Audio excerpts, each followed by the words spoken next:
Halo, Assalamualaikum warahmatullahi wabarakatuh. Balik lagi di KP Channel seputar fintech dan pinjaman online. Baik teman-teman ya, di video kali ini gue akan membahas masalah denda keterlambatan ketika kalian gagal bayar di aplikasi Shopee PayLater. Nah, untuk penjelasannya simak video berikut ini. Baik teman-teman ya, gimana tagihan kalian nih di Shopee PayLater atau S-Pinjam ya? Mungkin buat teman-teman yang belum gagal bayar akan bertanya-tanya ya, berapa sih bang ya bunga atau denda keterlambatan ketika kita gagal bayar? Nah, ini adalah video yang tepat buat kalian tonton teman-teman ya. Pembahasan kali ini tuh mengenai berapa denda Shopee PayLater ketika kalian terlambat 1 hari ya. Shopee PayLater memang lebih memudahkan para penggunanya ya, yang ingin berbelanja tapi belum mempunyai uang ya. Namun tidak menutup kemungkinan pengguna juga tidak punya uang ketika sudah jatuh tempo pembayaran tagihan. Selanjutnya, berapakah denda Shopee PayLater 1 hari ya? Nah, jika Anda mempunyai kendala terkait pembayaran tagihan Shopee PayLater dan diperkirakan akan telat bayar, sebaiknya simak penjelasan yang akan disampaikan di sini. Nah, sebelum membahas mengenai denda Shopee PayLater 1 hari ya, ketahui juga bagaimana mekanisme penagihannya ya. Setiap kali pengguna melakukan transaksi di Shopee menggunakan PayLater, datanya akan dikumpulkan terlebih dahulu.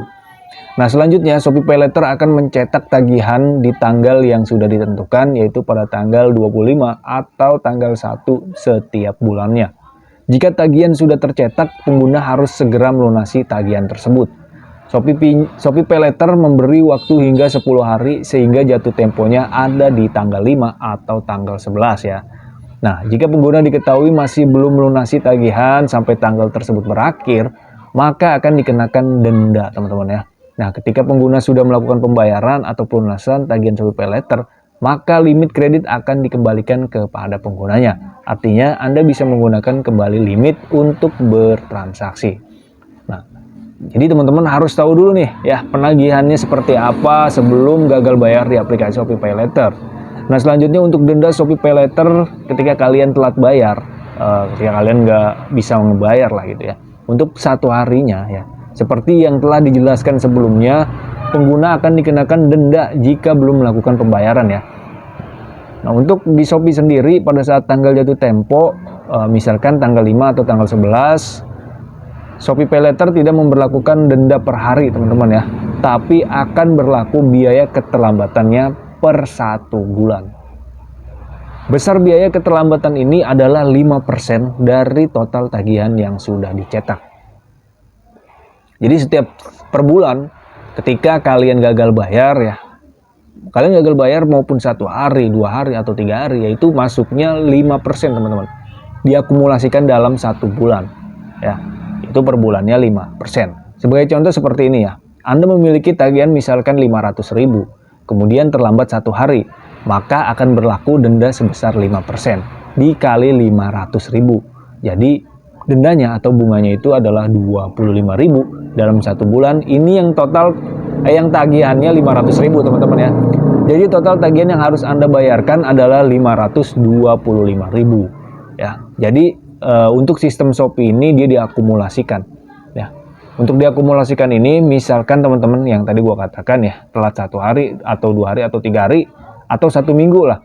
Nah, tapi pembayarannya atau dendanya itu tetap 5%. Misalkan teman-teman baru telat sehari aja nih, yaitu 5% dari total tagihan. Itu teman-teman ya.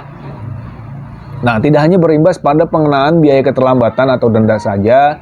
Jika Anda tidak melakukan pembayaran pada saat tanggal jatuh tempo, ada beberapa konsekuensi yang harus diterima nih. Beberapa konsekuensi tersebut antara lain ya, akses Anda terhadap voucher Shopee itu akan dibatasi. Kemudian Shopee PayLater akan melakukan penagihan ya, melakukan melalui telepon, chat, WhatsApp ya, atau penagihan melalui ke kontak darurat dan bisa saja ke luar kontak darurat. Kemudian selanjutnya setelah itu ada peringatan kredit penggunaan di sistem layanan informasi keuangan atau SLIK OJK akan terdampak sehingga akan kesulitan ketika mengajukan pembiayaan seperti kredit usaha, kredit perumahan, dan lain-lain. Ya, untuk DC lapangan gimana bang? Shopee PayLater ini belum ada DC lapangan untuk saat ini teman-teman. Jadi konsekuensinya itu adalah yang gue berikan. Untuk menghindari konsekuensi yang sudah disebutkan di atas ya, yang tadi gue sebutkan, sebaiknya Anda selalu membayar tagihan Shopee PayLater tepat pada waktunya, yaitu sebelum jatuh tempo. Kemudian jika dirasa tidak mampu membayar tagihan, sebaiknya kalian harus berbelanja sesuai budget kalian gitu.